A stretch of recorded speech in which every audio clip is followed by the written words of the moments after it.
बालेनको चाहिँ के छ पिपलले बालेन भन्छ अहिलेको लागि चाहिँ बालेन इज द नेम अहिलेको लागि तर उसले पनि बिगाऱ्यो भने चाहिँ उसलाई नि किक चाहिँ हानिन्छ bro last hope types his the last hope types अनि यदि बालेन जस्तो मान्छेले पनि यदि त्यसरी नै आएको र त्यसो रहेछ भने चाहिँ त्यो चाहिँ सिद्धियो त्यसपछि होप सिद्धियो त्यसपछि चाहिँ लाइक जसरी चल्छ तर Balen is the last hope किनकि अब दलहरूबाट सकिन्न it's not possible there is always a game पहिला अब जस्तो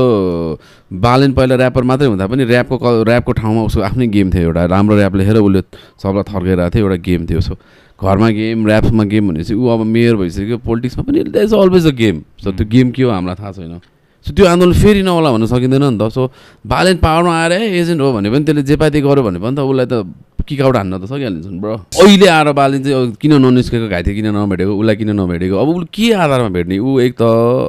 हाकिम होसी हो होइन हो पपुल्यारिटी छ उसको उसमा आउन बचाउ भन्दा ऊ अब एउटा सिइओको पद छोडेर आएर प्रधानमन्त्री हुन त मिल्दैन नि त उसले त त्यो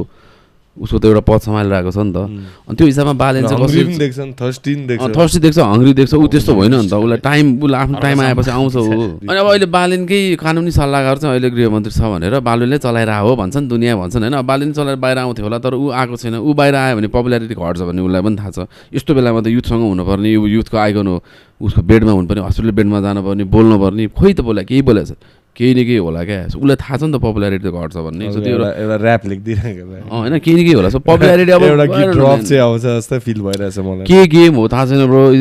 मै प्रधानमन्त्री भयो भने म त काम चाहिँ गर्छु तर खान्छु क्या थाहा छ क्या मलाई ब्रो म खान्छु क्या मलाई म जसले नि खान्छु अहिलेसम्म बजारमा जसले नि म खान्न भनेर बवाल कुरा गर्दै हिँडेको छ नि त्यो मान्छे अहिलेसम्म पाउन पुगेकै छैन क्या उसले कहिले त डिसाइडै गरेको छैन क्या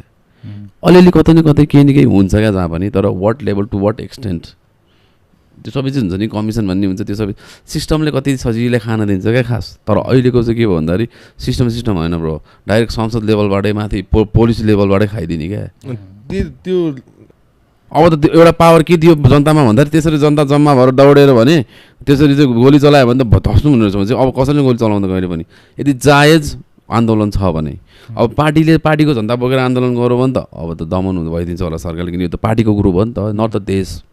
होइन तर त्यो त सेकेन्डरी भयो क्या देश हाम्रो पार्टी खतरा हो अब हाम्रो पार्टीले देश बनाउँछ भने देश त सेकेन्ड भयो नि त तर देशकै झन्डा बोकेपछि त देश बनाऊँ भनेपछि त फर्स्ट भयो नि त देश ब्रो सो त्यो देश बनाऊँ भन्ने आन्दोलन इज अलवेज भ्यालिड क्या